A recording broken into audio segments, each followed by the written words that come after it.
Hi,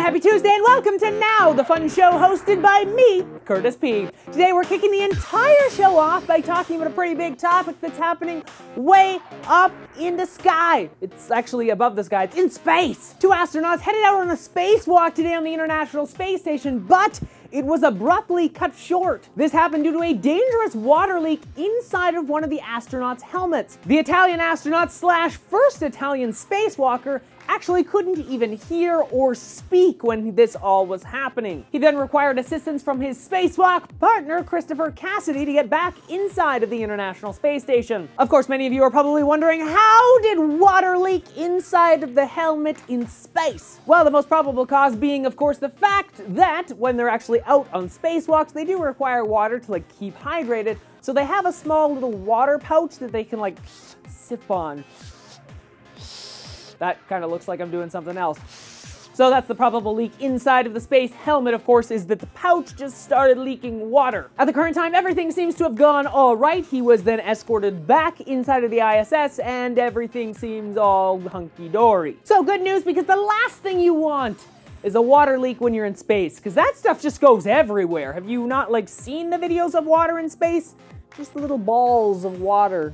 Kind of cool to look at. From the International Space Station up in space, surprise, surprise, 2 missiles that have actually been seized at the Panama Canal, and they were on their route to someone that we probably don't want missiles to go to. A ship coming from Cuba today was stopped in Panama because it was not only carrying sugar, but it also housed containers carrying missile material that was headed to, dun-da-da-da, North Korea. Yes, of course, because North Korea really needs missile technology right now. I guess these were just missile parts, but still, they don't need that. President Ricardo Martinelli tweeted a picture of all of this. He also stated, "When we started to unload the shipment of sugar, we located containers that we believe to be sophisticated missile equipment, and that's not allowed." This being yet another military action taken by North Korea, of course, because they're getting more adventurous with their military testing. A nuclear device was detonated back in February, and last year they actually launched a satellite up into space, which is kind of surprising to think about. Also surprising to think about is when confronted about the shipment, the captain of the ship actually attempted to commit suicide, which of course spells the thing of he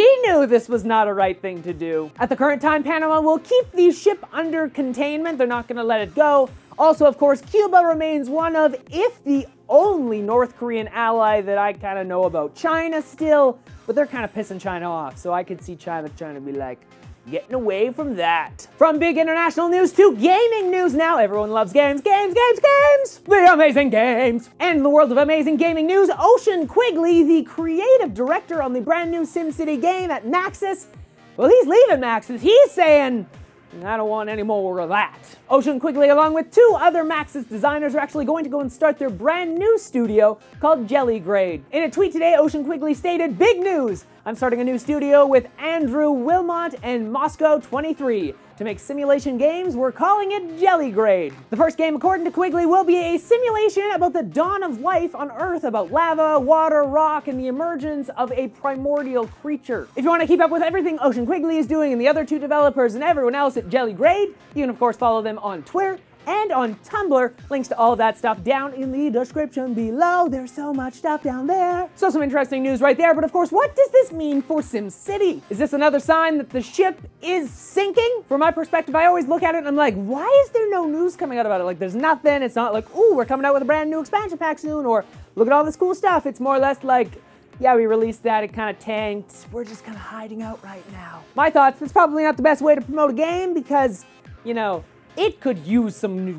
happy, good publicity right now, because it's just from news way up in the sky to down on the earth to in North Korea to, where else could we go next? How about we go and find Lindsay Lohan, because she just recently got $2 million from Oprah Winfrey. The question arises, why on earth would Oprah give Lindsay Lohan $2 million? Well, to answer your question and to add to it, Oprah didn't just give her $2 million. No.